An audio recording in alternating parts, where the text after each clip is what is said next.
Hello guys, konnichiwa. Ako nga pala si Judy, isang factory worker dito sa Japan. Wala pa ring ipon. Isang taon mahigit na nga rin ako nagtatrabaho dito sa may Japan. At kung dumaan nga tong video ko sa'yo, ay ito na yung sign mo na mag-apply dito sa may Japan. Ito nga yung video na dapat mong malaman kung ikaw ay nag-a-apply pa Japan. Unang-una, ang Japan ay no processing fee, no placement fee. Ano-ano nga ba yung mga magiging gastos mo kapag ikaw ay nag-a-apply pa Japan? Siyempre, unang-una, yung requirements mo. Lahat ng requirements mo, siyempre, shoulder mo yun. Pangalawa, pamasahe at yung pagkain mo. At siyempre, yung huli, yung medical.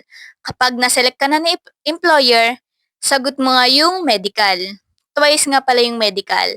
Bago ka mag-aral at bago ka umalis ng Pilipinas. Yun lang din naman yung magiging gastos mo, syempre. Yun lang din yung mga dapat mong pag-ipunan or paghandaan kapag ikaw ay nag-a-apply pa Japan. Tapos ano pa ba? Ang Japan ay may pre-Nihongo schooling.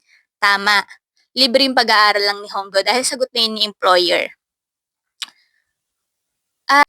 At alam nyo ba guys, kung kayo ay paalis na pala ng Pilipinas, ganon, papunta ng Japan, okay lang pala na wag na kayo magdala ng pocket money. Kasi pagdating nyo nga dito ay bibigyan naman kayo ng 85,000 in yen. Good for 2 months. Dahil isang buwan nga kayo sa may training center. At syempre sa isang buwan na pagtatrabaho, wala pa kayong sahod dahil sa katapusan pa. Kaya kailangan kasyahin nyo yung magiging allowance nyo na 85,000 in yen. Kasya naman yun guys, may sobra pa dahil masyadong malaki na rin yun. So syempre may dala naman kayong mga pagkain nyo nun dun sa may bagahin nyo. Kaya kasyang-kasya, sobra pa. Oo, tama. Hindi kayo agad magtatrabaho pagdating nyo dito sa Japan ng isang buwan dahil isang buwan kayo sa may training center para pag-aralan yung rules and regulations nila. Yung mga hindi mo dapat gawin kapag nandito ka na sa Japan.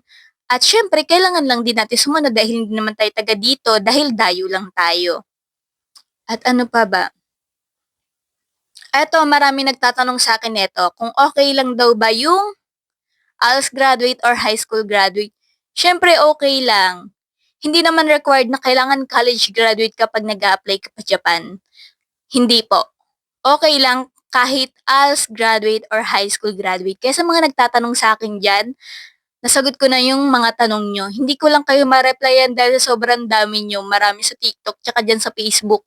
Hindi ko na rin maisa-isa talaga dahil syempre pagod lagi sa trabaho pag uwi. Mag-aasikaso pa ng sarili. Kaya wala na talagang time magsagot-sagot ng isa-isa. Kaya dinaan ko na talaga sa video. Ano pa ba ang mga dapat niyong malaman?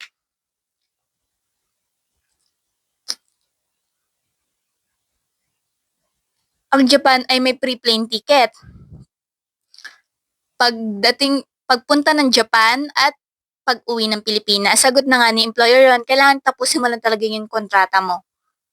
So, yun lang. Kung may mga tanong pa kayo, i-comment nyo dyan sa may baba.